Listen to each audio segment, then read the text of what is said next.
Anyway, greetings everyone. Good to see you all again tonight for our third class in the series on death, intermediate state, and rebirth. Let's go ahead and start with just a few prayers as usual. Let me screen share those. So again, we're just going to do the praise to Shakyamuni Buddha once rather than 3 times as is indicated there, recalling the qualities of the Buddha and that we can attain these same qualities. To the founder, the endowed transcendent destroyer, the one gone beyond, the foe destroyer, the completely perfected, fully awakened being, perfect in knowledge and in good conduct, Sugata, knower of the world, supreme guide of human beings to be tamed, teacher of gods and human beings, to you, the completely and fully awakened one, the endowed transcendent destroyer, the glorious conqueror, the subduer from the Shakya clan, I prostrate, make offerings, and go for refuge. And we'll do the refuge and bodhicitta, the short mandala offering, and then the refuge and bodhicitta prayer. This ground, anointed with perfume, strewn with flowers, adorned with Mount Meru, 4 continents, the sun and the moon. I imagine this as a Buddha field and offer it. May all living beings enjoy this pure land. Idam Guru Ratna Mandalakam Niryatayami. So for this prayer, we'll do first time in English and then twice chanting the Tibetan. I go for refuge until I am enlightened to the Buddha, the Dharma, and the Supreme Assembly. By the merits I create through listening to the Dharma, may I become a Buddha in order to benefit all sentient beings. Sangye chodang soki choknam la jangchu bardu dakni uchi daki chunyan gipe sonam gi dola penchir sangye dupar sho sangye chodang soki choknam la Jangchu bardu dakni kyabsu chi daki chunyan gipe sanam gi dola penchir sangye drupar sho. So now let's just do a short meditation to focus the mind a little bit and then to generate that motivation of bodhicitta that we just recited in the prayer. And so, and Dawn, after you come in, can you close the door? Oh, that's great. Thank you. Just because we have the Tai Chi class over there. If not, it gets a little too loud when they come out, or anyway, it's okay. So we're just going to do again a little bit of meditation on the breath. I think most of you already have a technique that you use. If not, I'll suggest working with the point around the nostrils where you feel the sensation of the air going in and coming out. And just make that your focal point, trying to keep your awareness with the breath as best as you can. And whenever you notice that the mind has wandered from the breath, then just gently guide the mind back to the breath. So we'll do this in silence for just a few minutes, and then I'll lead you in a very short reflection to set our motivation for our time together tonight.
So now to set our motivation, we can deal with this at many different levels because this topic certainly is one that can address many different motivations.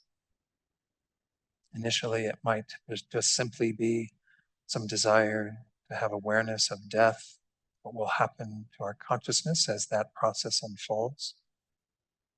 Then, as the consciousness leaves the body, goes through the intermediate state, and then links up with the new existence and rebirth. Having this knowledge can certainly alleviate some of our fears or dread, our concern about what happens at death.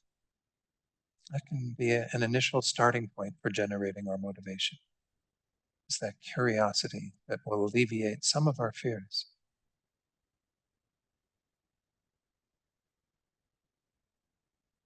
This teaching is done in particular around the idea that death can be a very powerful doorway for great spiritual realization, particularly when we look at the Buddhist tantric teachings that give us an opportunity to use death in the most meaningful way. So, the motivation that we would need to bring to these teachings, ideally, is that mind of bodhicitta, the mind of awakening that aspires to use our time together tonight to create the best possible result, the enlightenment of all beings freed from having to take rebirth through this process, but moreover, having attained their full potential, the state of Buddhahood, that we all have the ability to attain. But of course, we recognize that to help other beings to do this, we have to become a Buddha ourselves. And therefore, we generate the motivation that aspires to attain full enlightenment, to free ourselves of all that obscures our minds currently, so we then can best benefit all beings and bring them to that same state. To try to hold that awareness, if possible, for tonight. With that motivation, we're creating the causes for the welfare of all sentient beings without exception, and thus making our actions here tonight very powerful.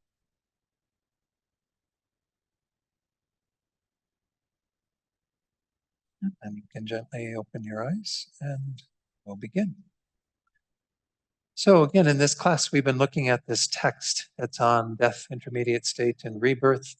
And the name of the course, again, is the three basic bodies, because in the tantric approach, we're using these three times of death, what's called the bardo, or the intermediate state, which is between lives, and then the rebirths, moving into the next existence, as doorways for being able to actualize the three bodies or components, if you will, of a Buddha's experience. So we'll get to this as we go through the text. And at the end of the section on death, we're going to have a little bit of a comment on what we're doing in regard to that process, the first of the three basic bodies that we are working with. So just as a way of recapping, let me put up this chart.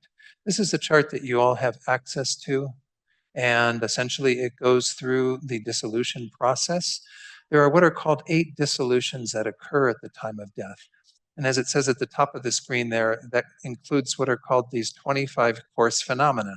Some of them are things that we're kind of familiar with, these various physical elements, our senses that are empowered in certain ways and what have you.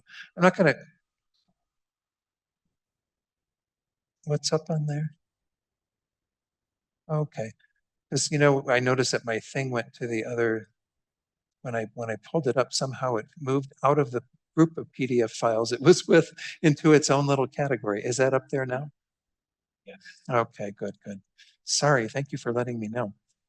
So again, we have these first 4 dissolutions. And I'm just going to talk about them in terms of the element and the external signs, that third column over from that first one, where the 4 dissolutions are set out.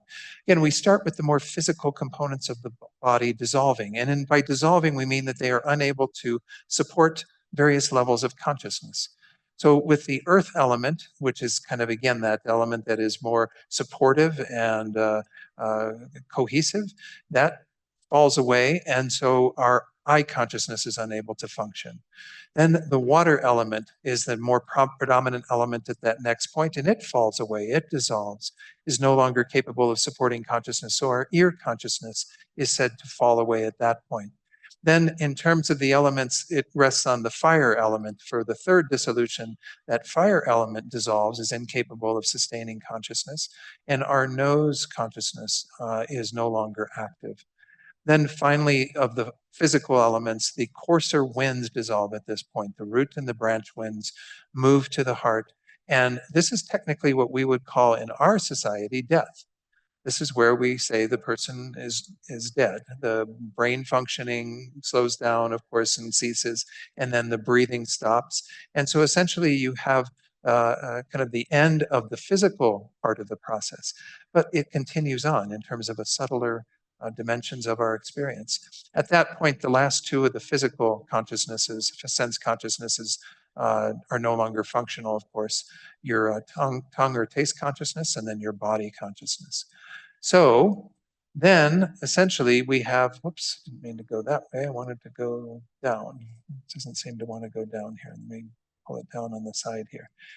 What we went through in the last class were the remaining dissolutions. Let me pull the screen over just a little bit. The fifth through the eighth dissolutions.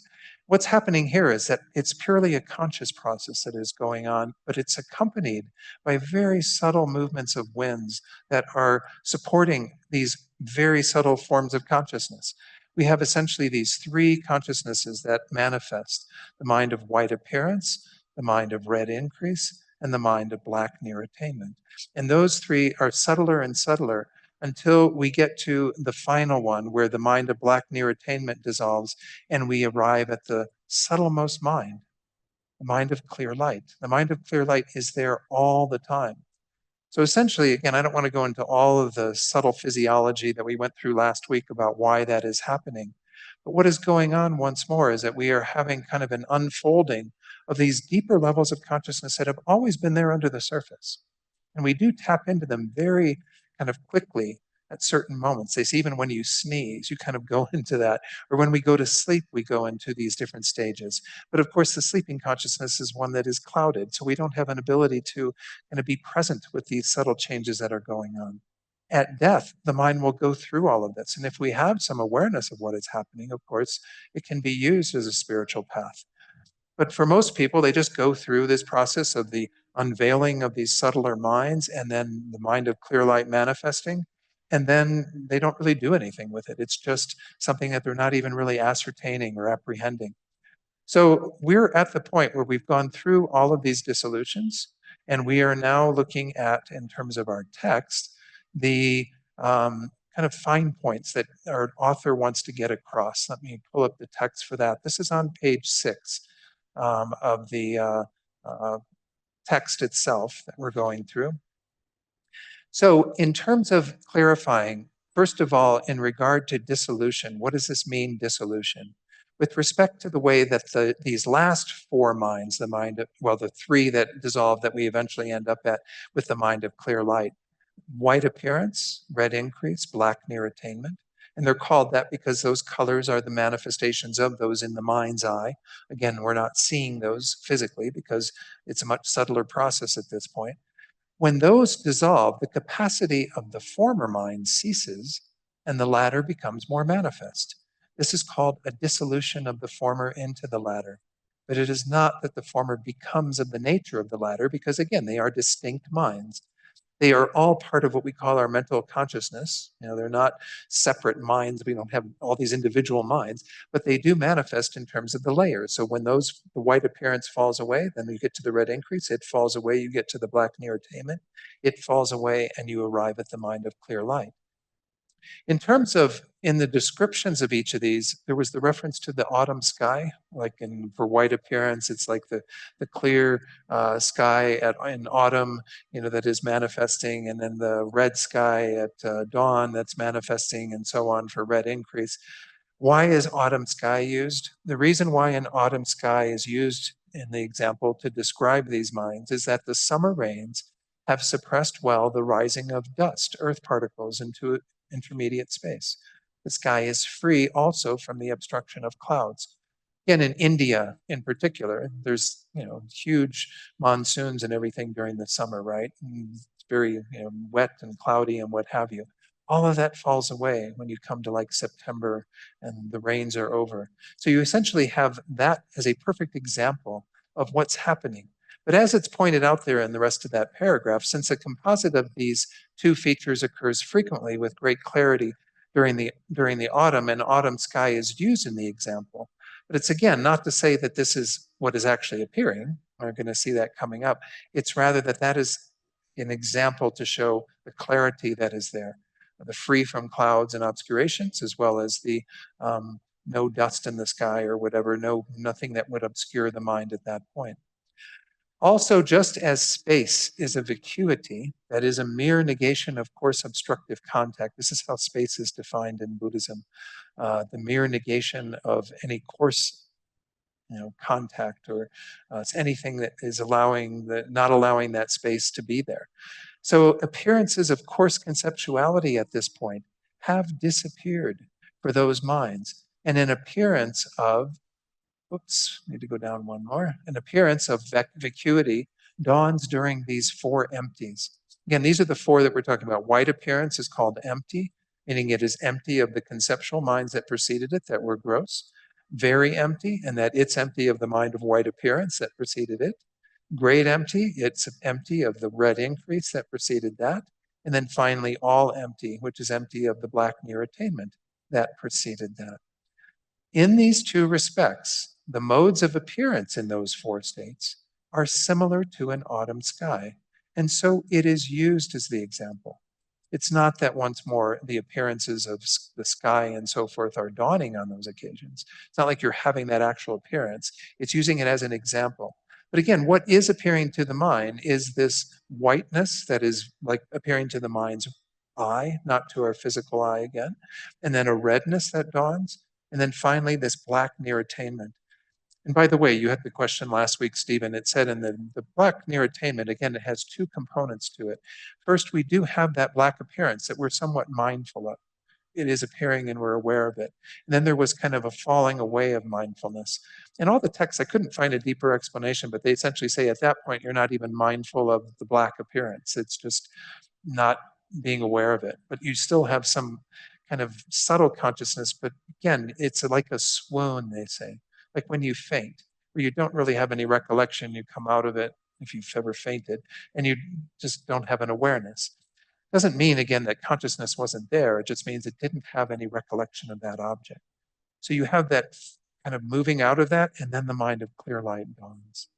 Mind of clear light, once more, is a non-conceptual mind. It's a very powerful mind.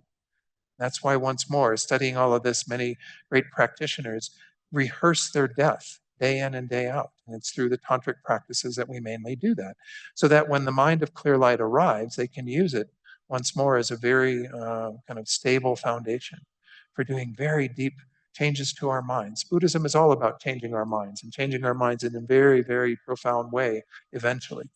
And Tantra, of course, is the deepest way, especially Highest Yoga Tantra, that we can do that process by accessing the mind of clear light. And at death, this happens naturally. That's what we're kind of looking at is if you were to use death as that opportunity to access that mind, you need to have an awareness of what all is transpiring. Okay, so then we have a little comment to clarify points around gross and subtle winds. The question is raised, if prior to the mind of white appearance, the 80 indicative conceptions, we can touch on those very briefly. There's a whole appendix at the back of this that goes through the list of the 80, as well as the winds that serve as their mounts, because once more, every level of consciousness is together with a wind. So we have the coarser winds for like our five senses and for our mental consciousness that's more conceptual. When all of those fall away, there's subtler winds that are together with these subtler states of mind. But the question is being raised that when these 80 indicative conceptions fall away, they dissolve, and their winds have dissolved as well. Is it not true that there would be no winds to dissolve then at the times of appearance, increase, and near attainment? Essentially, this person is assuming, asking this question, that all the winds in the body will have fallen away. But that's not the case because you have these subtler winds that are still going to manifest together with their levels of consciousness. So the answer that's given there, in general, winds are of many types. And by winds, once more, we mean those of you familiar with like in yoga where they talk about prana, or even in Chinese medicine where they talk about qi or tai chi chuan, where they talk about subtle movement of energy in the body. This is what we're referring to. In the Buddhist approach in Tantra, that wind is always together with some level of consciousness. So, what has happened at this point is all the grosser levels of consciousness have fallen away, beginning with the five senses that are incredibly gross compared to our mental consciousness. Then the main conceptions, these 80 indicative conceptions that are also coarse or gross, they fall away with their winds. So, what we're down to now are these very subtle winds that are still together with consciousness in our body. And they manifest in terms of those four times: the mind of white appearance, red increase, black near attainment, and then finally the mind of clear light. Now, when the mind of clear light manifests, it's together with the subtlemost wind that it's always together with. That's that again, what we call the kind of the final sort of indestructible drop, that consciousness and wind that are there together throughout all time. They go back without any beginning and they go forward without any end. This is the kind of real essence of our consciousness, if you will, according to the tantric teachings. So again, what we're looking at in terms of this is the subtle winds still have yet to dissolve, and particularly around those three minds of white appearance, red increase, and black near attainment. So again, although the gross have finished dissolving, the subtle still exist. Therefore, the time when only subtle winds act as a basis of consciousness occurs from the dissolving of wind from among the four elements. That again was the fourth of the physical elements. Those were very coarse winds, again related mainly to the senses, into appearance. And then that's the first of those four, the white appearance, until the dissolving of near attainment into clear light. So we have, again, a subtler process that's going on in those last four dissolutions. In terms of this vacuity and emptiness, again, emptiness is the profound truth that we want to realize if we are well versed in the death process when that mind of clear light manifests. So again, we're going to talk a little bit about emptiness here, but don't get it confused with these four empties. I know it's confusing because they're the same word essentially. The empties are empty of a previous level of mind. They are not emptinesses. So as it says there, during the four empties, again, these four minds that we're talking about in the last four dissolutions, coarse conventional appearances vanish for the mind due to the fact that these minds, as well as the appearance of their objects, have become more subtle than the former minds and objects. Right? So you're no longer involved in the physical world around you. All of those objects are coarse and gross compared to what's appearing to the mind at this stage. So with these four, a vacuity dawns, but this is not a case of taking emptiness as an object of mind. Again, emptiness is that final truth that we have to realize to undo all of the obscurations in the mind. Emptiness is talking about the lack of a way of existing that we believe in so deeply, that we've had since beginningless time. When we are able to, through our analysis, begin to undermine that, we gain some experiential realization of it. Even conceptual, you can have a realization of it to some degree. But what's happening at this stage is you want to be able to induce a direct realization of emptiness when you get to the mind of clear light, because that will be very powerful in removing the obscurations in the mind. This is what we went through in the tantric class when we went through tantric grounds and paths. So again, I'm not going to go too much into emptiness. Just know that that's the main way that we talk about utilizing that, because that's getting to the first of these three basic bodies. The first of the three basic bodies is what is called the dharmakaya, the truth body, which is essentially the wisdom mind of a Buddha. So we are trying to replicate that mind of a Buddha by having that complete awareness that's non-conceptual of emptiness, of this lack of existing in a concrete, independent way that we have been holding on to since beginningless time. That will undermine the good part of our obscurations and allow us to move forward into the process of the other two bodies that we're going to touch on when we get to those two stages, the intermediate state and then rebirth. So if we go right to the middle of the screen there, it says, on these occasions, these three times, it is only appearances, or these three times, it is only appearances of true existence that arise to an ordinary being who has not cultivated the path. Appearances of non-true existence, emptiness, do not. This is because the four empties, so I guess it is all four, even the mind of clear light, because the mind of clear light, again, is non conceptual. So I wouldn't think that you'd even have that false appearance. But nonetheless, it does seem that those false appearances are there throughout this process. He says, this is because these four empties dawn for all dying sentient beings. If emptiness were realized during death, of course, the consequence would be that everyone would absurdly be effortlessly freed from psychic existence, right? We would gain that direct realization if emptiness were appearing to all minds at death. So it's not necessarily a mind realizing emptiness, but it could be. But certainly we can't make the assumption that because these minds are manifesting, that we're realizing anything that profound. You have to bring that awareness from your practice into the death process. So then that next there's just a sentence there in that next paragraph. Ordinary beings experience the clear light of death and the manner of its appearing without being ascertained, not with a mind of ascertainment. In other words, they're not aware of it, like I said earlier. When you go through the death process and this mind of clear light is there, manifest, again, it's a non conceptual mind. It just becomes this thing that beings go through. They don't really ascertain what's going on, they don't use it in any particularly productive way. But those who have engaged in particularly tantric practices can use it as a very powerful platform for, again, transforming their mind into the mind of a Buddha. Now we have some more terminology that's being set out. This section's a little, I don't know, it just goes into various points that need to be made to clarify this idea of what are called the mother clear light and the sun clear light. The clear light of death is the mother clear light, meaning it's kind of the main mind of clear light in which all of this is happening. Again, it can be nothing happens essentially for most ordinary beings, or it can be a basis for the sun clear light.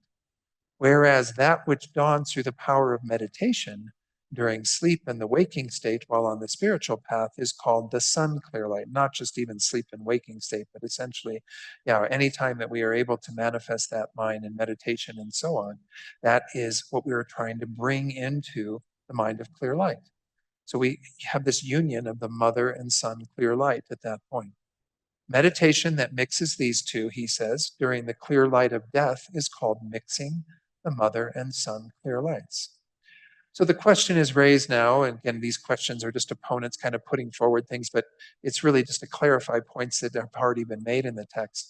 Is the clear light of death in general a fully qualified clear light? Well, the answer is, although the mother and sun clear lights that are mixed and stabilized within the view of emptiness by a yogi or yogini are a fully qualified clear light, the clear light of death that dawns for an ordinary being, not by the power of meditation, but of its own accord, is a case of imputing the name clear light to simply a stoppage of gross dualistic appearance. It is not, in other words, fully qualified. Then to conclude the subject of clear light, it says in general, clear light is of two types. The objective clear light, that is the subtle emptiness of inherent existence, and the subjective clear light, that is the wisdom consciousness realizing this emptiness. So having said sun clear light and mother clear light, this is another different division. The objective clear light, which is the emptiness that can be realized, and then the subjective clear light, which is the realization of that. In other words, the awareness and the object. And recall that when this is happening, it is a total transformation of the mind that is taking place because it is imbuing our minds with that wisdom to a degree where we start the process of removing our obscurations. It's really a very, again, powerful mind. And in Tantra, I think you remove all of the afflictive obscurations, as I recall when we were going through that understanding of what is happening.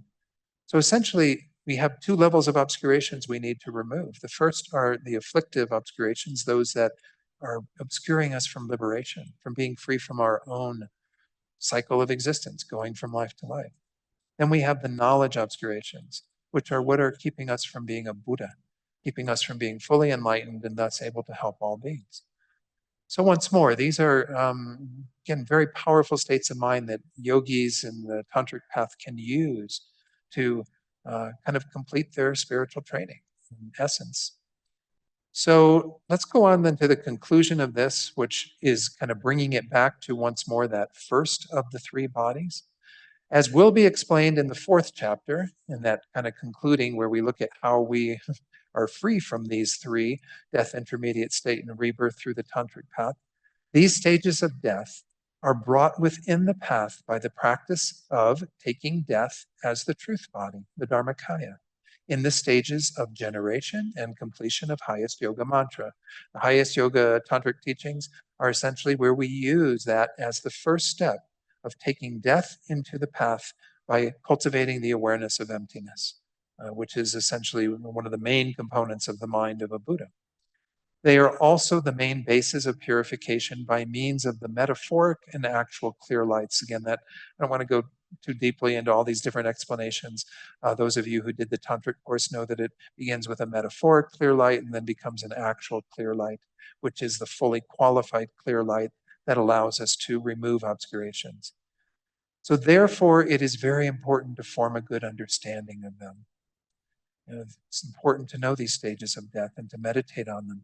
And when I get to the conclusion of this course, I'm planning just to share a little passage from His Holiness's book on death and dying, where he goes into the death process and kind of recaps how a tantric yogi uses these essentially.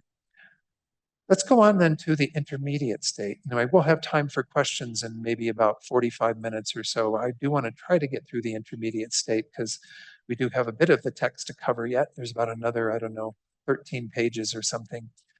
So at the end of however so long the mind of clear light abides without any movement, a slight movement that is a mere quiver occurs within it. This initiates the rising from the clear light. At this point, the very subtle wind and mind, remember that's what we're down to, the mind of clear light and its very subtle wind, they leave that opened drop of the white and red constituents that's at the heart, right? And pass outside. The body is left, the consciousness leaves the body, and a body of the intermediate state is immediately established. Simultaneously, the white constituent at the heart descends and emerges from the point of the male or female sign, the male or female sexual organ, while the red constituent rises and emerges from the nose. So I do have to go into this a little bit tonight. I was hoping to maybe get away with not having to touch on everything I talked about last week, but remember what we have is we have these subtle constituents. These are not things that scientists would find by opening up the body and investigating all of this. These are said to be kind of more energetic, psychic substances and pathways in the body. And remember, we have the three channels, the central channel on the right and left, and abiding at the heart, where the heart chakra was formerly enclosed, is what is called the indestructible lifetime drop, the drop of this lifetime that is a white constituent from the father, your father through the grosser substance of the sperm of the father, and then through the grosser substance of the egg of the mother, you have received respectively the white and the red constituents. The initial ones that you got from your parents are at your heart, and they abide there in the heart chakra in that subtle way until the death process and this whole dissolution occurs. And that's when, of course, the winds all go into that and these deeper levels of consciousness manifest. So essentially, what you have is when the consciousness leaves, when the process is concluded, which again, for most ordinary beings, is probably no more than 3 days. And they say that over that time, there will eventually be just enough of a kind of the energy of that will have dissipated, and the consciousness goes on to its next existence, to the intermediate state. But essentially, yogis can use that process in a much longer way, right? We talked about that, how they could abide sometimes for many weeks, do have cases of that occurring, where the body doesn't decompose or anything, the consciousness stays with the body, going through a deeper process of meditative transformation, and then eventually leaves the body. But what happens when that leaves the body is, of course, the physical elements are through. You don't need them any longer. The white constituent that was on the top of that drop descends down. And again, Lama Zopa Rinpoche says it's the opposite for women, that in men, the white goes down and the red goes up. And then for women, the white goes up and the red goes down. But regardless, these two constituents that were in this indestructible drop separate and go and exit from the body. This is why they say one of the signs that you can tell if the consciousness has left the body is having some sort of a substance that appears just inside the nostrils. And you do sometimes see that with people. Again, I pointed out some of the other signs that can be there that can also be indicative of that having been gone through, that the consciousness has left the body. But this is why in Tibetan Buddhism, we essentially leave the body undisturbed for up to 3 days. Or if one of those signs appears, then we can certainly have the body removed. If you do have to move the body once more before that 3 days, it's good to give a tug on the hair, just in the back of the head where the crown chakra is, to kind of pull the consciousness out, if you will. It's said to be a more favorable place for the consciousness to exit. And we're going to see that coming up in regard to the intermediate state. What sorts of intermediate states you might end up in on the basis of these different exits of the body. Now, again, what is really determining your intermediate state and your next existence is the karma that you have. It doesn't talk as much about karma in this process, but that's one of the main components. Our karma is determining what existence we're going to go on to. So let's go through the remainder of this, and we'll, good share of this, and then we'll talk about this process that's going on now as you go into the intermediate state, the bardo.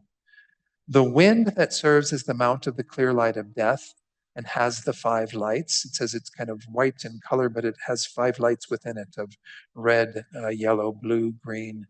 I guess actually one of them is white within that as well. So these 5, but it tends to have a white appearance according to Lati Rinpoche. It acts as the substantial cause of the body of the intermediate state. Remember, throughout Tantric Buddhism, wind energy is physical. It is essentially the body component that is there always with the subtlemost mind. So we're going to have that becoming the substantial cause for the body of the intermediate state. An intermediate state body is not coarse like the bodies we have. We're going to see that coming up. It's a very, very subtle body that is primarily wind energy. The life-bearing wind also acts as the cooperative cause of the mind of the intermediate state. So let me just explain here what we are talking about in this section. When we talk about substantial cause versus cooperative condition, we mean that essentially what is the main substance that becomes something versus what is the cooperative condition that contributes to that. So this wind is the substantial cause of this intermediate state body, because it's a physical component, but it is also a cooperative condition for the mind that is there, the subtle mind that is going to go through this process of unfolding into the intermediate state. So essentially we have kind of 2 factors contributing to the intermediate state existence, because the other one, the subtlemost mind, is going to be the main cause of the mind of the intermediate state, and then it's going to be the cooperative cause of the body. I hope I made that clear. But the next paragraph, the mind of the clear light of death acts as the cooperative cause of the body, just like I said, and the substantial cause of the mind of the intermediate state. Again, these are 2 different factors. One is the more substantial thing that becomes that, and then the other one is the cooperative thing that contributes. So independence on this, he says, the intermediate state, which has a body of wind with the aspect, it should say the aspect of the being as which one is to be reborn. I don't know why it says human being, because of course maybe it's using the example of a human existence. You can have, as we're going to see, a variety of existences. And we've all had them countless times due to the fact that we've been involved in samsara since beginningless time. But nonetheless, in dependence upon this process, we will have this body of wind that will kind of be similar, have a semblance of the being as which you're going to be reborn. So if you're going to be reborn as an antelope, then you would have a sort of antelope-ish type body. It would be consisting of wind energy, but it would have that shape, that appearance. So then it says that is established in independence, but the intermediate state is established in actuality, separate from the old aggregates, the old body and the coarser mind of the previous lifetime, which was a fruition of prior actions. So you have something that is brand new. This is why we often call you're kind of appropriating new aggregates, lifetime after lifetime. Through the force of your karma, you're projected into another existence at the end of this life. That karma is said to actually ripen before you get to these subtler states of mind. And it's very important that we keep the mind as virtuous and positive towards the time of death as we can, so that we can encourage those virtuous seeds to ripen that karma. That will then project us into a particular existence that we're going to be eventually getting to in the third step when we talk about rebirth. In this second step, though, you're already conditioned to have the appearance of what you're going to be reborn as. And of course, you're in a mission. It's going to come out in the text very shortly. You're on a mission to find your next existence, to find a couple who is copulating, in the case of a human existence, a human couple, in case of an animal existence, an animal couple. And you are looking for your next rebirth. You're the womb into which you're going to be reborn, or if it's an egg birth, the egg that you are going to inhabit in terms of the consciousness uniting with that grosser form. And this is how Buddhism explains the whole process by which we have all these various existences. So again, you're leaving behind the old aggregates, the old mind and body, if you will, the coarser mind that you had in that previous existence, and you're going on to a whole new state. At that time, the time of the intermediate state, and after you've left the consciousness has left the body, the three minds of appearance, increase, and near attainment that were explained earlier now appear in reverse order. So you would have near attainment, the dawning of the radiant black mind of near attainment of the reverse process, the stoppage of the clear light of death, and the achievement of the intermediate state are simultaneous. And then you would go on to have the near attainment mind dissolve and the mind of red increase appear, the mind of red increase dissolve and the mind of white appearance appear, and so on until you get to the grosser forms. In the intermediate state, you actually have all of your functional senses, it said. You have the ability to manifest those sense consciousnesses imbued within the intermediate state. But when you are moving out of that very first moment when the consciousness has left the body, that mind of black near attainment is the next step in the reverse process. That's happening. The achievement of the intermediate state is happening, and the ending of the clear light of death is happening. All three of those simultaneously.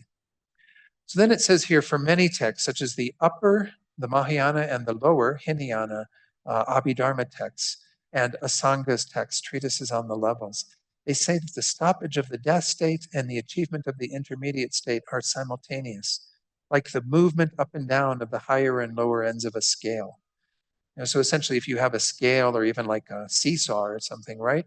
You can't have one side moving up without the other side moving down. They're happening simultaneously, right? So you're going to have like this, as soon as you move in the one direction, you're inducing something on the other side.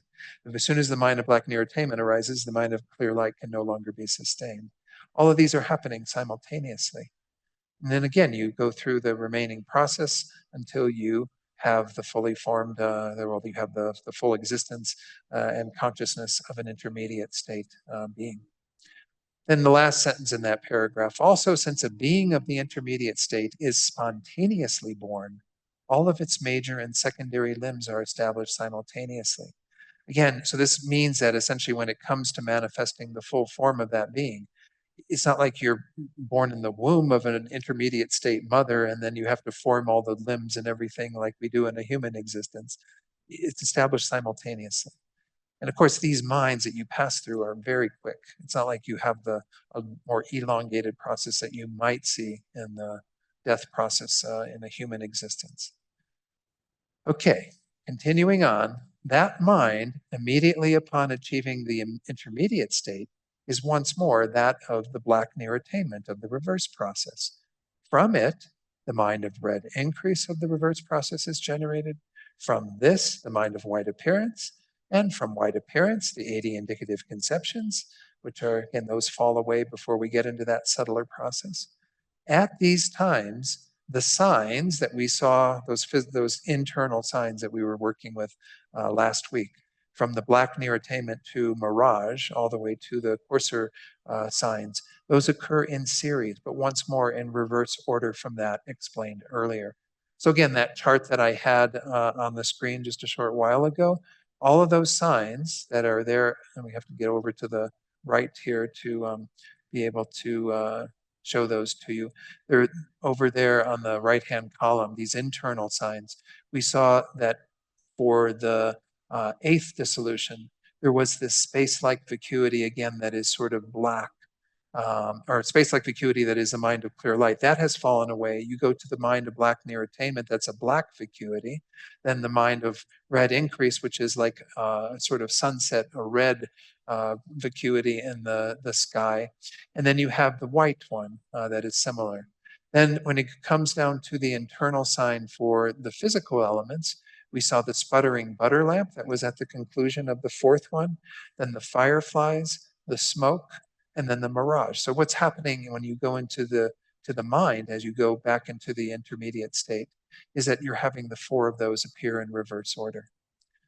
Whereas in death, they go from the top to the bottom.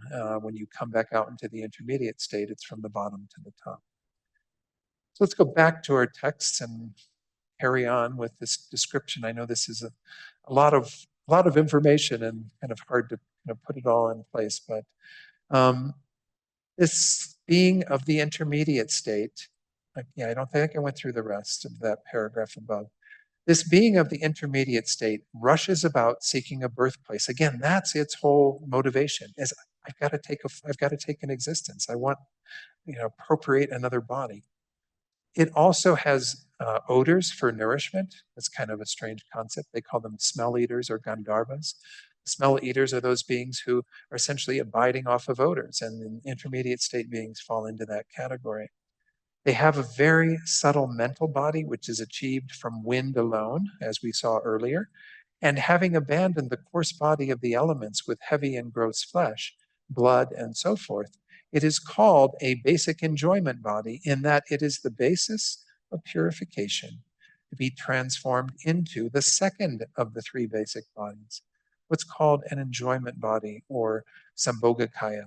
It can also be called a smell eater, again, a gandharva, because it feeds on odors. So let's go to these three bodies. We have, again, the first one that we were talking about, that we use the time of death to transform our minds into the dharmakaya, the truth body, the wisdom mind of a Buddha. The second and the third are both what we call form bodies or rupakaya. They do have a physical component to them. We touched on these earlier in the course, but just to review, the one that we're working with now in the intermediate state is what's called the sambogakaya or enjoyment body. And that is a body that is kind of able to particularly be accessed by high-level bodhisattvas, those who are on the path way beyond what I'm sure most of us are. I'm pretty sure I am. I know for sure it's way beyond where I am. But it's those beings who have had those direct realizations of emptiness who can access that form in a pure land. Whereas the third one that we're going to look at in regard to rebirth is what's called the nirmanakaya. And it's the emanation body. And it's the way that Buddhas can appear in any form to any being according to their karma. This is what we're aiming for, is to be able to benefit beings in these two ways. Those that are more superior in regard to an enjoyment body, but all sentient beings in regard to an emanation body. So this is going back to the title of this course, these three basic bodies. We're talking about the basis, which the basis for this is the mind of clear light. The basis for this is the intermediate state. The basis for this is rebirth. And so we have essentially, death, intermediate state, and rebirth being transformed into the three bodies of a Buddha. This is what tantric practice and the highest yoga tantra essentially is about. You rehearse your own death by going through this dissolution process and arise in these various forms. Because again, the main practice in Tantra is what's called deity yoga, where you arise in the form of the resultant Buddha that you are going to eventually accomplish. So going on, the question is raised, and we'll take a break when we get to, at least, for questions when we get to the end of this section.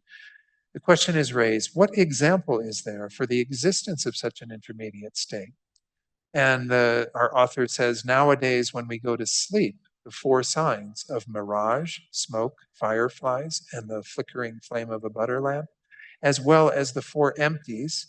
Again, they're described there in terms of the four empties, but those are once more the mind of white appearance, red increase, black near attainment, and clear light mind. Those minds of sleep dawn like those at the time of death, but once more, only briefly.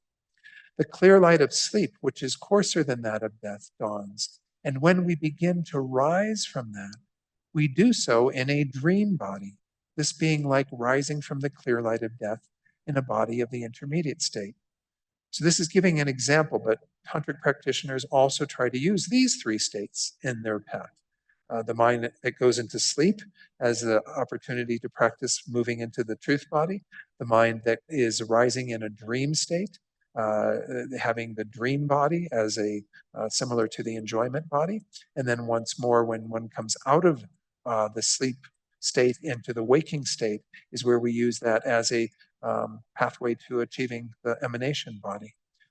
So it says here in the next sentence, about the fifth line down at the end there, having risen from the clear light of sleep, a dream body is achieved, and we perform the various activities of dream time. They use, dream yoga, many great practitioners. Then when we begin to awaken from sleep, the wind body of dream dissolves from the outside like breath on a mirror. So like if you breathe on a mirror really close up, there's that fog on the mirror, and then it goes from the outside to the inside, dissolving. So then those wind energies gather at the heart, and it dissolves into the very subtle wind and mind that are an undifferentiable entity inside the central channel at the heart of the old mental and physical aggregates.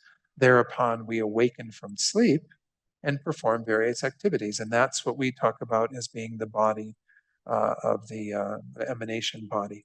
So essentially, they're using this as an example, but know that it isn't just an example. This is actually part of our practice, what are called three of the nine mixings, is to mix our sleep with the truth body, our dream state with the enjoyment body, and then our waking up from sleep with the emanation body. And that's all the techniques that are taught in Highest Yoga Tantra, as well as additional subtler techniques that we're not going to go into as part of this course. But let me check in to see if there are any questions or comments on what we've done so far, so I don't lose everybody. It's very technical information, I realize, but there's some benefit, I suppose, again, to being able to have some awareness, some knowledge of this whole process so that we can come to our death with a little more assurance of what's going to be happening. Anyone? Anything online? Any questions or comments? Yes, please, Bob. If you wouldn't mind waiting just 1 second, we're going to have you use the microphone if you don't mind, so that we can, folks at home can hear, and then also it can end up on the recording. And then Barbara's got a question or comment online. So, yes. Well, I was just curious because you were talking about dream yoga. Is that akin to lucid dreaming? And yes, is it something that people can really develop by level? And can you also be a very foolish lucid dreamer? Yeah, I think to be a lucid dreamer doesn't necessarily mean that you're going to use your dreams wisely or in the most profitable way. But lucid dreaming is something that many practitioners of various things might engage in. In Tantra, it is used as a way of working with the dream experience to again tap into these subtler energies and experiences and what have you. So it is again, it's not something that was part of the tantric course, and it's not something that I really teach on per se. There are a number of people who do teach on dream yoga, but it is part of a spiritual path, can be. But it is very similar to lucid dreaming. I've never been able to get into the ability of lucid dreaming myself. One person was kind of coaching me a little bit, said when you kind of have the urge in your dream to become more lucid and aware of what's going on, that you should look down at your hands. I don't know if this is taught on all these traditions, but essentially it kind of grounds you back into you are a body in your dream existence. You are not, the pure dream experience itself, because we get lost in our dream states, right? Our dream states become something we think is real in its own way and don't realize the illusory nature of our dream states. And so if you realize that, then you can use the dream state as a very powerful basis again for spiritual development. But yes, it's very akin to lucid dreaming, but with a more directed motivation. Yeah. Thanks for that, Bob. Yeah, Barbara, if you wouldn't mind unmuting and sharing what you again, Don. Thank you so much. You're welcome. The process that you've been describing is a human body. What is the process to not being a hungry ghost anymore or getting out? How do those processes work? Like, well, if you were a hungry ghost and you passed away, then how would that manifest? If your mind is in a hungry ghost mind, and now that has ended, how Yeah. does that, how do the other 6 or 5 realms get out of where they are? And then the other question I have is, if the mind that is attached to this body now would go to Amitabha's Pure Land, for example, how does it get there? How does that happen? Yeah, I mean, the Pure Land teachings, maybe I'll address that first, and I'm not sure I can really say much about, they don't really talk in the text about how the process unfolds for beings who are in other bodies, other physical existences. But essentially, in terms of, uh, I just lost the thread. Remind me again, Barbara. How if Oh, the the mind, Pure Land. yeah. Yeah, the Amitabha's Pure Land. Amitabha's Pure Land, I mean, any of these Pure Lands, you do have Tantric, Highest Yoga Tantra Pure Lands as well.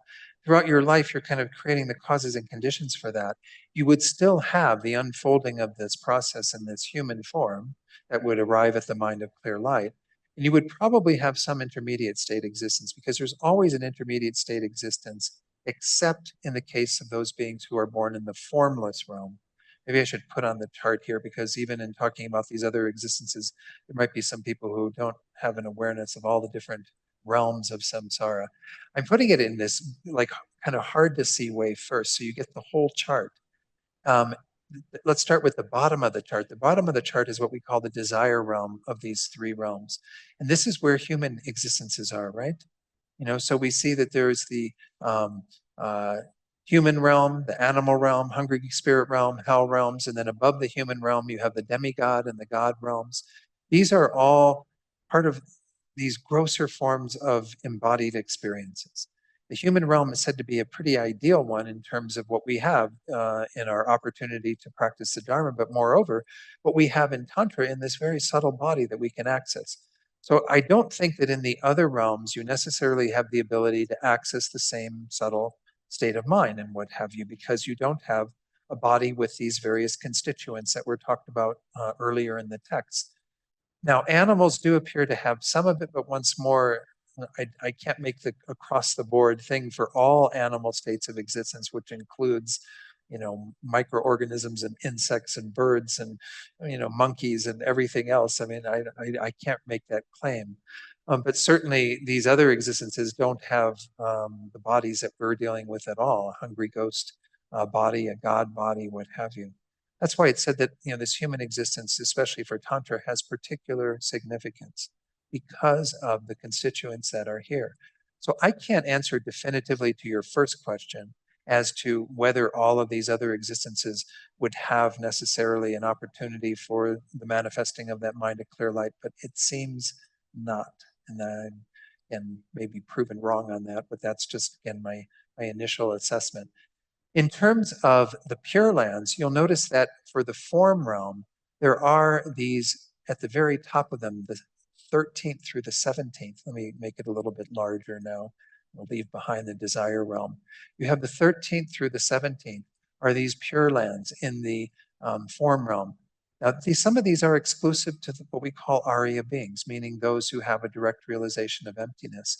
But included in the form realm would be these other Pure Lands, Amitabha's Pure Land, and so on. To get to Amitabha's Pure Land, it said you don't need to be an Arya being. You don't need to have any huge realizations. You just have to have created the causes and conditions. So as I was saying earlier, you would go through the same death process, but then you would take rebirth in that Pure Land based on the karma you've created. And in that Pure Land, you do have a subtler body, and you certainly don't have grosser forms of suffering. It's actually said to be a pretty ideal place to be. But it's not as ideal as having this human body that can attain enlightenment much more quickly, at least from the teachings that I've received. Those are all in what are called the form realm. The form realm is called that because it is embodied in terms of a grosser level of form, but it's still much subtler than the desire realm. And it is created by virtue of these various karmic causes, but especially through developing what's on the right-hand side there, the first through the fourth concentrations or absorptions, these deep meditative states. That's how you generally take rebirth there. At the very top is the third realm. And again, it's at the top simply because it's as the fourth one is called, it's the peak of psychic existence. It's kind of the furthest you can go in terms of still being in samsara, but have a very blissful experience. It's formless because you don't have a gross physical form there at all. It abides just a subtle wind energy together with the mind. So again, you don't need to go through any process to be reborn there. There's no intermediate state before you go there, because once the mind leaves, it's there in the intermediate state. I'm sorry, it's there in the formless realm state. So there's no intermediate state in between the existence you've left and being in the formless realm. The formless realm is also generated through deeper states of meditative absorption. That's how you actually achieve a rebirth there. So in the formless realm and the form realm, for at least ordinary beings who are kind of going through the process of that, you wouldn't really have, as far as I know, the whole process of the unfolding of the mind of clear light in the way that we've talked about. So it doesn't seem that that occurs. And then again, for the Pure Lands in particular, if you created those causes, it seems from what I've read that you would just be reborn after going through some intermediate state. But again, you already have determined that karma through the force of the actions you engaged in this lifetime. Okay? Does that help, Barbara? It helps a lot. Thank Okay, you. good. Again, I wish I could be more definitive on some of these other realms, but it's never really set out. And they usually are talking about things from the standpoint of a human existence, because that's what we are and we're studying. And yet, obviously not every being has the same constituents as this human life. Let's go back to our text and carry on, and there'll be an opportunity for some more questions in maybe about 15 minutes or so, 15, 20 minutes. Let's go to the description of the intermediate state. Whoops. Features.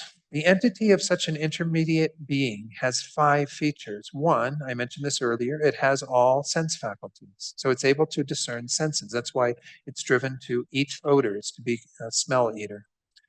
2, since it has been born spontaneously, all its major and secondary limbs are simultaneously completed.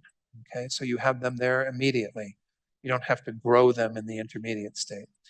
3, since it does have a subtle body made of wind, it cannot be destroyed, even by a diamond. They use the diamond, but any sort of implement would not be able to destroy the body of a intermediate state being.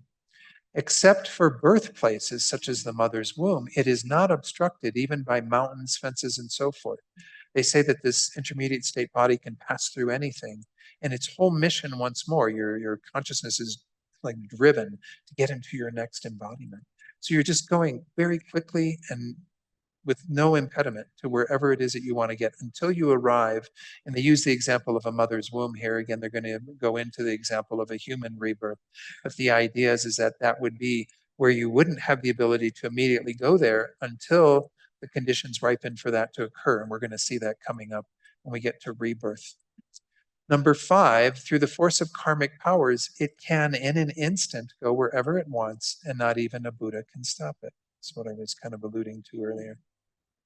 In terms of changing type, Vasubandhu's Treasury of Knowledge explains that once the intermediate state of a particular being is achieved, it does not change to another type of migration. Among, again, those 6 types of migrators: God, demigod, human, animal. By the way, the form and formless realm beings are sometimes called gods because they have a more idyllic experience in those realms.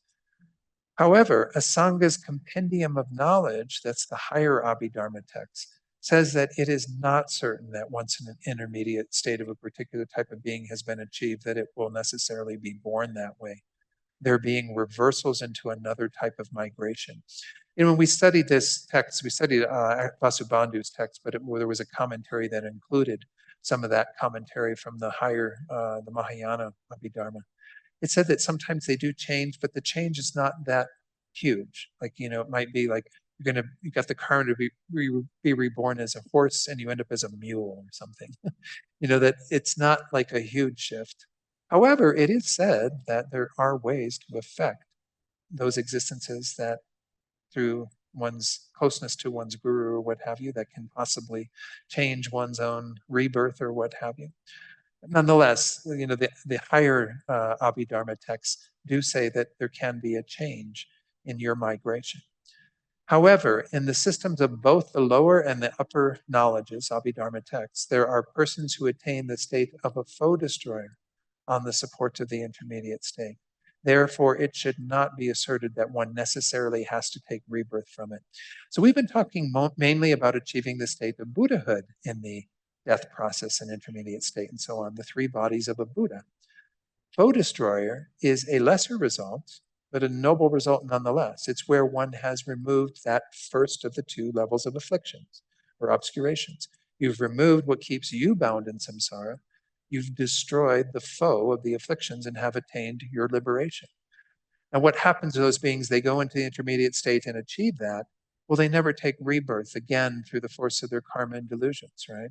So there's no rebirth that comes after the intermediate state. I've talked about these beings on a number of occasions. They essentially do abide in some sort of blissful state for an extended period of time and eventually are beckoned back by Buddhas into the Mahayana path to complete their spiritual development all the way through to Buddhahood. Because we all have that as the ultimate goal. Every being has the potential to attain Buddhahood, and every being will eventually attain that complete state. Not even foe destroyers can avoid, entering into the Mahayana eventually and attaining their own Buddhahood, the complete fulfillment of their welfare. Okay. Synonyms. Synonyms for the intermediate state from Vasubandhu are mind arisen, seeker of existence, smell eater, intermediate state, and establishing existence. Don't need to go into explanations of all those. They're not so relevant. The length of life. Well, how long do you stay in the intermediate state? Well, the longest intermediate state in terms of a single body that you attain in there is 7 days.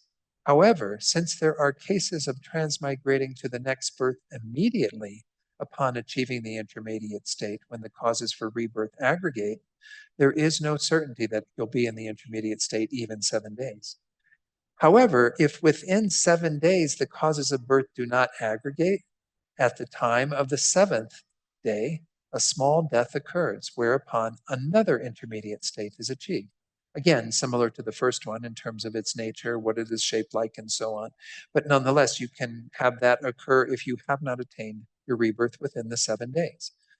Asanga's text, Sexuality of the Level, says that when in that manner 7 weeks have passed, the causes for rebirth definitely aggregate and rebirth is necessarily taken. And I always had questions myself, well, how is that assured? But the idea is that if you abide for those 7 days in your first intermediate state existence and you don't find your new body, you're searching constantly for it, you don't find it, then that body dies and it goes through the same processes of the arising of these various minds, and then you come back and arise. And maybe, I don't know, that's something I didn't think about. If the intermediate state being does that, maybe all beings can do that. Maybe it is, in fact, all beings go through that process. But they seem to be so tied to the human existence that I have a hard time with that. But nonetheless, after those 7 days, you go through that process, you discard that body, that kind of wind body that you had created in the intermediate state initially, and you gain a new one. You come out and you go through another 7 days of searching for your new existence, and you can do that 7 times total. And apparently, by the time you get to the 7th one, it's guaranteed you're going to get your next rebirth. You're tired, yeah. You want to definitely get out of the intermediate state, out of the bardo. So again, I don't know why that is necessarily so, but this does kind of beckon to why we, for 49 days after someone dies in Buddhism, in Tibetan Buddhism at least, we try to make prayers every 7 days in particular, for if that is still going on, that process, so that we can encourage, a good rebirth. And the rebirth to some degree is already dictated, but it is still beneficial to these sorts of prayers. Okay, death in the intermediate state. This is kind of explaining what I just went through. With respect to the mode of the small death at the end of a week, 7 days, the wind body of the intermediate being gathers in stages from the top and the bottom into the heart, once more, like that breath on a mirror that gathers from the limits and goes towards the center. The 80 indicative conceptions of the intermediate state, as well as the wind that serves as their mount, dissolve.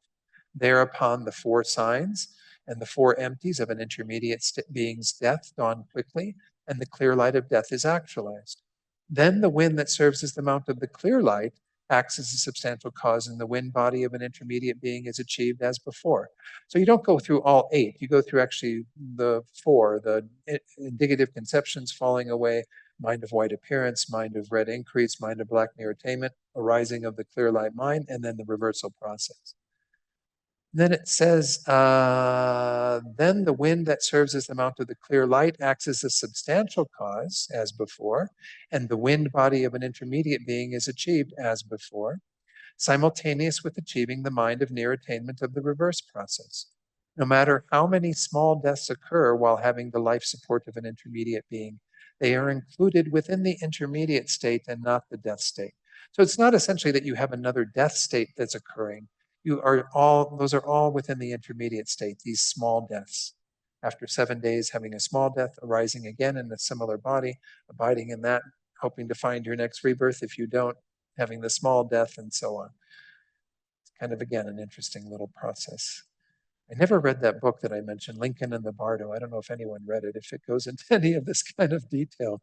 It's apparently got some basis in this whole Tibetan Buddhist perspective of death and what occurs in the intermediate state in the Bardo.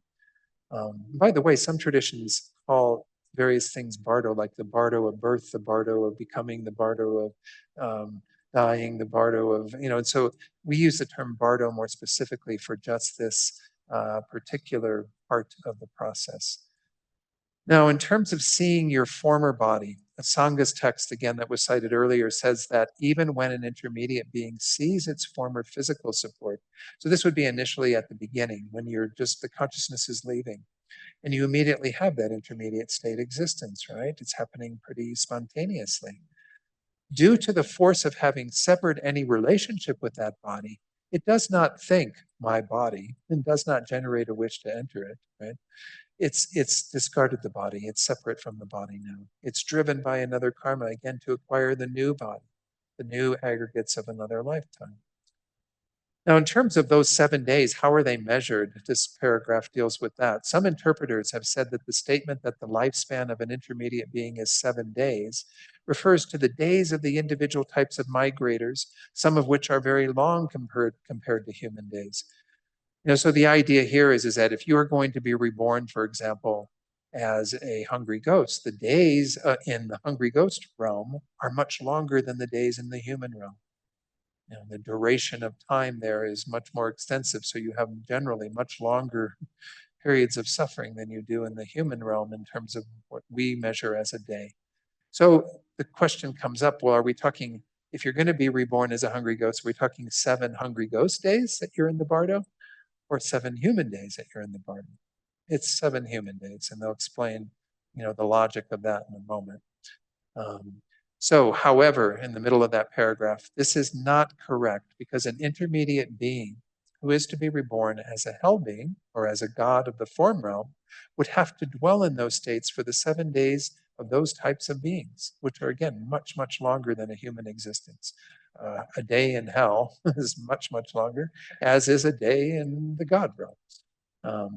And that would result in the great absurdity that one would have to assert that there are cases of dwelling in the intermediate state for a great many millions of years, human years at least, without aggregation of the causes of rebirth.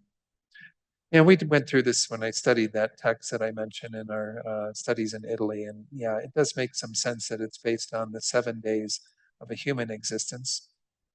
I don't know, can't say much more than that. Okay, so now mode of exit from the body after death. This is going back to when we're having the initial clear light of death ending and the intermediate state beginning. So one who is to be reborn as a hell being is said to exit, the consciousness exits from the anus. As a hungry ghost, from the mouth. As an animal, from the urinary passage. As a human, from the eye. And as a god of the desire realm, from the navel. As a yaksha, which are these kind of I can't remember another way of describing these. They are kind of not quite demonic beings, but essentially, yeah, these do exist. I think they're part of the kind of demon realm that is united with the god realm at times. You would exit from the nose as a god of magical accomplishment, or as a probable human, which is a kinara. These are more favorable existences you would have from the ear. If one is to be reborn in the form realm, the exit is from the middle of the brow, your ajna point here. And if one is to be reborn in the formless realm, it's from the crown of the head. So these are set forth in the 8th chapter of the Sambuddha Tantra and so forth. I can't really speak much to these. I know I'm not laughing at them. I'm just, it's how do they know all this information? Again, this is coming from the Tantra. It's coming from these profound texts that the Buddha taught. There are disputes about all this, and that's what we're going to get into really briefly with this. I'm not going to spend much time on this because I don't know that it's quite as important. Objection. This contradicts the explanation in Asanga's treatises on the levels and so forth, that when the body is abandoned, the consciousness exits from the heart. Well, the answer is there's no contradiction. When the consciousness exits within the body, still within the Horser body, it initially does so from the heart chakra. However, when it exits to the outside of the body, it is from these individual doors. That's at least the way that that's explained. Well, then a question is raised about what Vasubandhu says in his text. Again, that's the lower Abhidharma text. What does he mean when he says, when dying in stages, the mind dies and exits at the feet, navel, and heart? And in his commentary, he says, if one is to be reborn in a bad migration, the consciousness ceases at the feet, as a human at the navel. If one is to be reborn as a god, or when a foe destroyer dies, as I explained earlier, the consciousness stops at the heart. Well, the answer given there is, as the commentary explains, the mind ceases at those places, and thus these passages merely indicate different ways that the mental consciousness stops through the force of the body senses ceasing in places such as the feet. Since it does not teach that the consciousness exits to the outside from those places, it doesn't contradict what was explained earlier. I can't explain that much more than those words do. I don't know. I mean, whether all these things are true or not, I'm not, as concerned about the fact that there are different existences and we need to be somewhat conscious of that. One thing I often teach when I talk about, death and preparing for death and letting others know how to deal with our bodies after we have died is to avoid anything that's going to be disruptive to the body at all, because we don't know necessarily where the consciousness might exit or leave. And one thing I point out in particular, I know this sounds a little strange, but if you have somebody who has been in hospice and they have been had a catheter, men and women have had catheters inserted into the urinary tract, I know that one of the first things many nurses do is remove that at death. But it's not a good idea because, again, you could be causing the consciousness to be drawn downward. I mentioned that to Venerable Rabina when she was here last May doing her course on death and dying, and she says, yeah, she needs to kind of confer with other people, but it does seem like that would be the case, right? You don't want to disturb the physical body in any way. And if you do have to move the body before the 3 days and you aren't sure that the consciousness has left, again, try to cause it to exit from the top of the body. So at least it moves upward, maybe coming out of the heart or whatever, rather than out of the lower part of the body.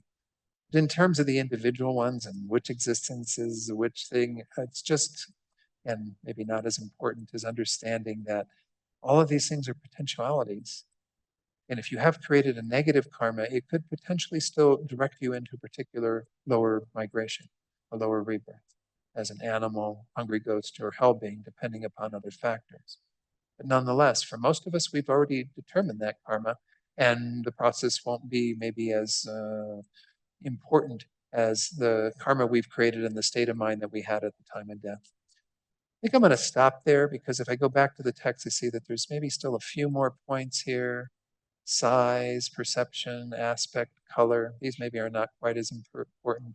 We'll finish this section off next week and hopefully finish the whole text, though I do have a ways to go. But it's not as, I mean, that's, again, this stuff is just more informational. It's not as something that you can really get in and kind of discuss and kind of get involved in. But let me see if there are any questions. And if there aren't, I will cover a few more things. Yeah, Lorna, you've got one online. Please. Yeah, thanks, Don. Uh-huh. I'm just wondering when the consciousness in the intermediate state and the consciousness is rushing around looking for its next rebirth, what's driving it? Is it the karma that drives it? Yeah, essentially. And is it looking for a karmic match? Yes, that's going to come up too when we get to rebirth next week. Okay. Is that you can't have the connection to your next existence unless there's that karmic match. You know, you've got to have the karma from your side with those beings, which again, because we've had infinite lifetimes, we've had connections with all beings. But you know, it's to say that when you have a particular karma that you've created, you're looking for something that is that match. So, you know how they always say you can choose your friends, but you don't choose your family? Well, karmically, you do choose your family. I hate to tell you that, but the people, the people who you were raised by, the people who gave birth to you, that was your karmic choice, and they kind of chose you too. There's a karmic connection that created that bond, so that you then had the ability to, the consciousness and subtle wind to enter into the fertilized egg and to begin the whole process of developing the body that is the continuity of what you have right now. That was all a karmic creation that you chose in a sense. I don't want to make it sound like at that time you got some kind of volition, because getting to what Lorna's question was saying, what's driving you is this karma. You are driven through the force of that, of like, I need to find that exact match. I need to find where I will, you know, be able to have that next rebirth. Makes it sound like the chances are pretty infinitesimal of finding this. But once more, it's not that there's only one couple out there that you're waiting to, you know, find and be able to become their child. It means that you have many different beings that you've created some karma with that could be very similar. And if they happen to be copulating at that time, and there's the opportunity for that uh, to manifest in a birth, well, then you are drawn to that, and you will be able to enter into that experience and, you know, create your next rebirth. Great, Pretty thank you. interesting. Yeah, yeah. I mean, you're not really, again, having much volition during this existence. You know, it's just really a karmic occurrence. Mm. Stephen, did you have something? It's microphone. Yeah. Where is the microphone? Lou was hiding the microphone. Yeah, I was just going to add to your to what you said, Don, is in the 12 links, we've got the links of attachment, grasping, and then existence. So it's the attachment that is craving and then grasping. And the grasping in particular, yeah, I don't want to go too far down into the 12 links, but that's like a sutra presentation of what happens when we are taking rebirth. There's a karmic seed that gets activated through especially the force of our grasping at existence. You know, they say that, I think it was even a comment in the book that has a bit of commentary from Lati Rinpoche on this text, where he says that essentially for most beings, you know, that what's happening is you are really fearing annihilation when you're dying. You're feeling like you're going out of existence, because the grosser way that we identify ourselves certainly is in connection with this body, right? And as the physical supports are falling away, we feel like we are disappearing. There's an annihilation of the self. Well, there is an end to the existence that you were in this life. Don does not go on to another life. Don is a product of this collection of stuff in this life. That is a karmic creation through my prior karma that got me into this existence. That is all going to fall away. But for most beings, they have this extreme fear, which induces this grasping at another existence. It's like, I need something to hold on to because all of this is falling away. That's why many people do have a lot of panic at the time of death, because unless you're prepared for it and are understanding what's going on, you recognize that there is a sort of deathless existence underneath all of that. Your consciousness does go on. In Buddhism, some people say, you know, there is no death. Well, ultimately, there isn't really, because you know, consciousness just carries on. You have this, you know, movement forward. The process of death that we're talking about can be ended, absolutely, because it is a karmic creation too. It is a product of everything we do with our contaminated karma. That's together with this ignorance that's at the root of all of our problems. That's the first of the 12 links. We create actions, that's the second, and so on. And I won't go through the whole 12 links. But what feeds the rebirth process is that grasping at existence. We want to be embodied. We're used to being embodied. And of course, if you use even a bit of that urge as your desire to become embodied in the body of a Buddha, well, then again, that's part of the tantric process, is to say, okay, there's going to be an embodiment, because you always have wind and mind together. Your mind is going to carry on. So you can make that wind energy into the body of a Buddha as opposed to the body of a hungry ghost or a human or whatever, essentially. And not that this entire body is wind, I'm not saying that, but the wind energy is what moves it into. That's the movement force, the motility is wind energy that takes the consciousness where it's being directed. So, yeah. So essentially, it does play. And actually, if you look at this book, this again was the very first way that they published Rinpoche's book on death and dying, as again, sort of this Bible nightstand version or whatever, a nightstand Bible. They do talk in here again about when they get to the death process, when those karmic seeds are ripening. They would still need to be ripening when we have some sort of consciousness that's more coarser. As I was saying, that tends to be all determined to some degree based on what we have done in that initial part of the death process and what we brought foremost in our minds as we go into that subtler process. Once you get into the subtler process, it is very hard, unless you're a very accomplished practitioner, to bring to mind various other things. And tantric practitioners would potentially be able to do that through the force of their practice. Like, I don't remember where it is. I think it's in, yeah, it's somewhere around, I think it is here. Yeah, you're dying. That's page 53 of this version, if you do have this older one. And I don't know, there's a newer version of the book that I don't have, that I haven't been able to, then identify what page. Yeah, this is what's going on, essentially. For ordinary beings, certainly, that is what's dictating the process. Those who can bring some wisdom consciousness into it can transform that experience. Any other questions, comments? Yes, Tony. Wait 1 second for the microphone. Would someone mind? Or Tony can, yeah, Tony's coming over. But, and again, online, if there are any final questions, please put your little icon on or something so I know.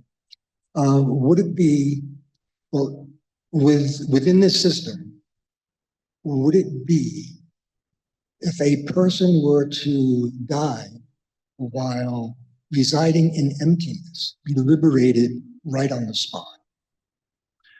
I mean, that's a tough question, because again, if it's not a tantric practitioner, it doesn't seem that you would be able to. There are those, once more, that were explained that attain liberation. They attain the state of foe destroyer in the intermediate state. Remember, that was talked about in the text. There are some. I've got to go back and look at those teachings, because I don't think that they attain foe destroyer as like their initial direct realization. If prior to death, you've had a direct realization of emptiness, and you have already begun the process of removing the afflictions, and again, cessation to where they never occur again. When you've done that and you approach death, you can remove the final obscurations and attain liberation. But for that being alone, I think, I'll have to look into it to confirm that. But it doesn't seem that you can have just that as your initial direct realization of emptiness and make it into that, except possibly through the tantric path. And again, even in the tantric path, sometimes it is preceded by a direct realization, but not always, I believe. So I don't think that just, an ordinary practitioner who's never had that direct experience going into the death process can make it into complete liberation, or even beyond that to complete Buddhahood.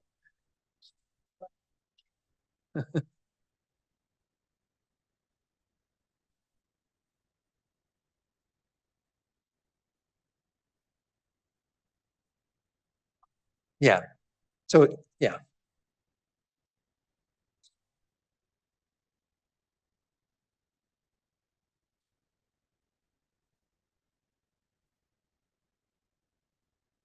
Maybe we get you on the microphone, because I thought you were just going to add one comment. Otherwise, I've got to summarize for the folks at home. So I'm sorry about that. So an individual who has had some experience residing in emptiness were to die while residing in emptiness. Seems to me that the liberation would be instantaneous. You're in clear light. There are no obstructions. Yeah. But it doesn't, And, so I don't know. let me research it to make sure of my answer, because I don't know that that question is really dealt with. I want to go back and look at the teachings on the foe destroyer being attained in that intermediate state, because I didn't really look at them in preparation for tonight. But essentially what my understanding is that, again, you have the stream enter, once returner, non-returner, and then foe destroyer. And so essentially you have to have begun the process of removing some of these obstructions before you can actually have your attainment of foe destroyer, even with the mind of clear light, is my understanding. But I'm not even sure that question is going to be answered in any of my research. But I still think it's, and I'm not saying don't do this by all means. If you can abide in emptiness as you're dying, by all means, go for it. Oh, no. I'm happy to do this. But the idea is it's very powerful to have the mind of emptiness. Essentially, when we get to death and that death process, it's important to have any virtuous mind. But the more profound realization of emptiness that we can bring in, even conceptually, again, if we haven't had it directly prior to this, to have the conceptual mind be manifest is going to be a very important milestone in our spiritual development. Whether it gets us to full liberation, I don't think so, but it will nonetheless be very profound, without a doubt. Yeah. All right, we have to conclude tonight. If you did have some additional questions or comments, please reserve them for next week, and we will look at them then. And hopefully I'll be able to cover what's left here. I think I'll just, find a way of summarizing, if not the final bits that we are looking at. So let's do the dedication prayers, thinking about the past hour and a half, all the thoughts that we've had, the words that we've shared, the words we've heard, all of this being dedicated for the result that we were motivated by at the beginning, our own enlightenment and the enlightenment of all beings. Due to the merits of these virtuous actions, may we quickly attain the state of a Guru Buddha and lead all living beings without exception into that enlightened state. And then this wish for bodhicitta, that motivation to deepen and develop and to never decline. May the supreme jewel bodhicitta that has not arisen arise and grow, and may that which has arisen not diminish but increase more and more. And we'll do the prayer for His Holiness's long life, his wishes to be fulfilled. As we do this, we can think about all of our spiritual guides that are still with us and creating the causes for them to have good health, long life, and so forth. The wish-granting, wish-fulfilling jewel, source of every single benefit and happiness in this world.